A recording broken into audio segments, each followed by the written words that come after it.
Susut bobot dan susut mutu pasca panen padi sangat memprihatinkan.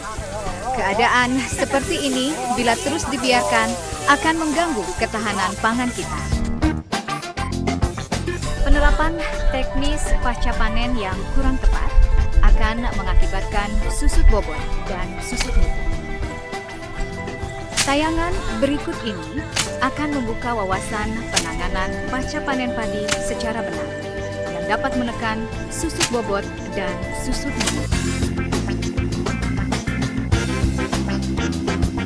Menentukan ketepatan saat panen akan sangat berpengaruh terhadap kualitas gabah dan beras yang dihasilkan.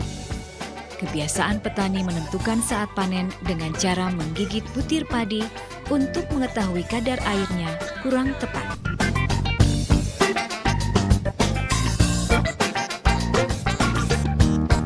Kebiasaan lainnya, para petani melakukan panen dengan cara panen keroyokan.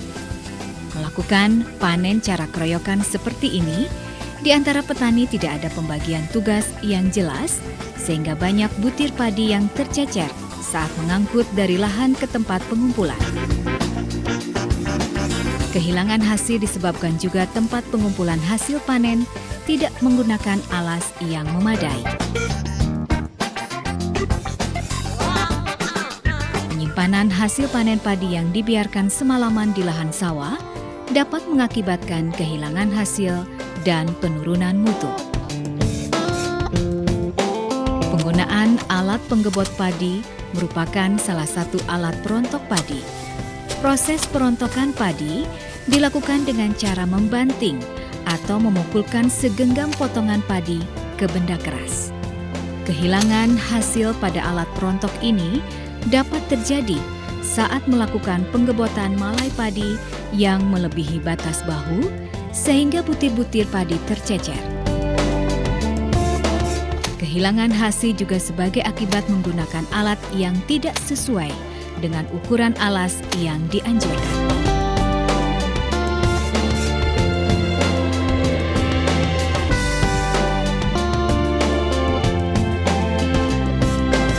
Kebiasaan ngeprik dengan menyisakan malai-malai padi saat merontokkan untuk dimanfaatkan pengeprik merupakan kehilangan hasil yang disengaja sehingga kebiasaan ini harus dihilangkan.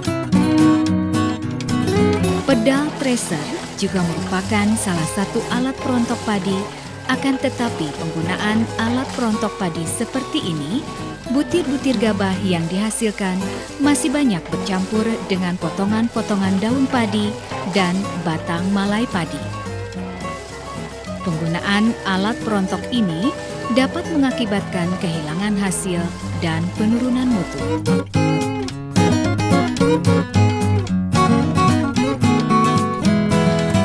Alat perontok padi lainnya yang digunakan para petani yaitu power thresher.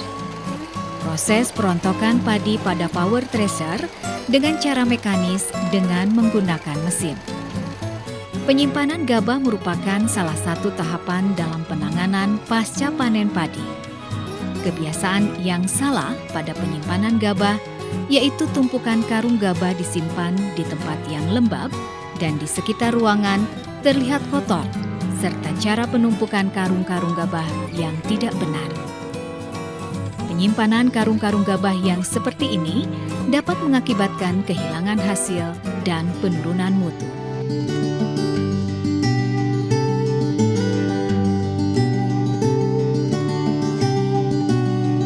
Penanganan pasca panen salah satunya ditentukan pada proses penggilingan gabah.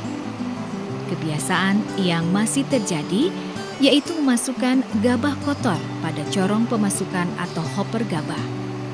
Penggilingan gabah yang seperti ini akan menghasilkan beras yang menurun mutunya.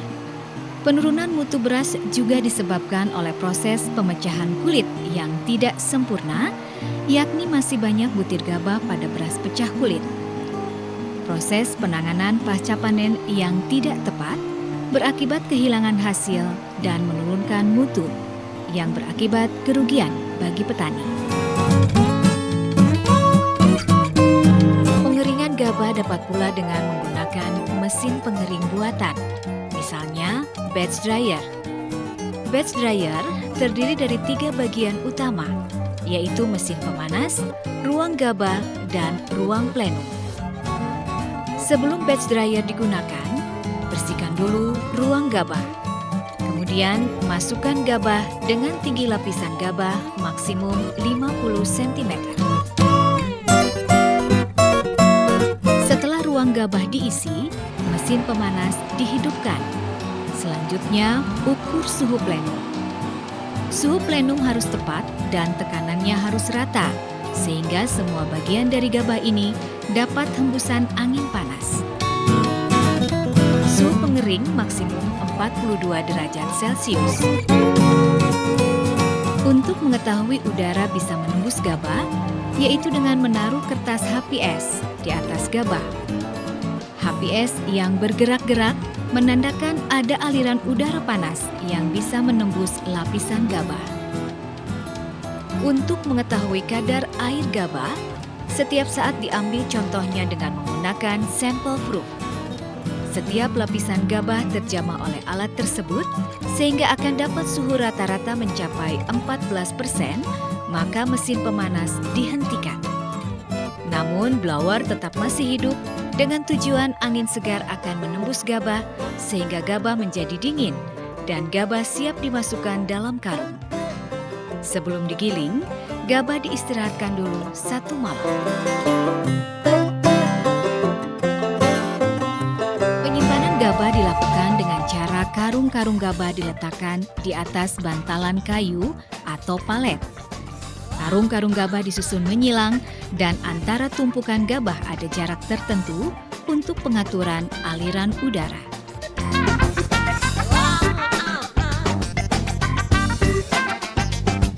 Penggilingan bertujuan membuang sekam, membuang lapisan dedak, dan menghasilkan beras putih yang bermutu baik. Pada penggilingan atau RMU continuous atau RMU modifikasi ini, proses penggilingan dilakukan secara kontinu. Mulanya tumpukan gabah dengan kadar air gabah 14% dimasukkan pada hopper. Selanjutnya dilakukan pembersihan gabah dari kotoran. Gabah-gabah yang telah bersih dari kotoran, selanjutnya dilakukan proses pengupasan gabah. Proses pengayakan untuk memisahkan gabah yang sudah terkupas kulitnya. Gabah yang terkupas kulitnya langsung dilakukan penyosohan dan gabah yang belum terkupas kulitnya diulangi pada proses pengupasan. Hasil proses penyosohan mesin penggiling 2 fase menghasilkan beras putih yang bermutu baik.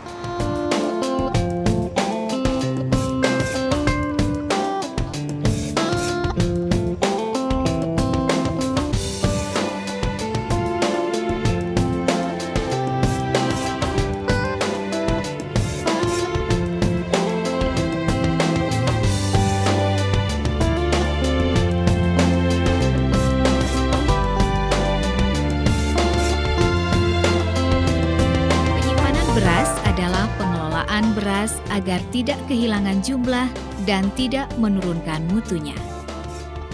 Penyimpanan beras sistem kemasan merupakan penyimpanan beras yang akan disimpan, dikemas dulu sesuai kebutuhan. Karung beras diletakkan di atas bantalan kayu atau palet yang disusun menyilang dan antara tumpukan ada jarak tertentu untuk pengaturan aerasi. Cara penyimpanan tersebut dengan tujuan untuk menghindari kelembaban dan memudahkan pengendalian hama.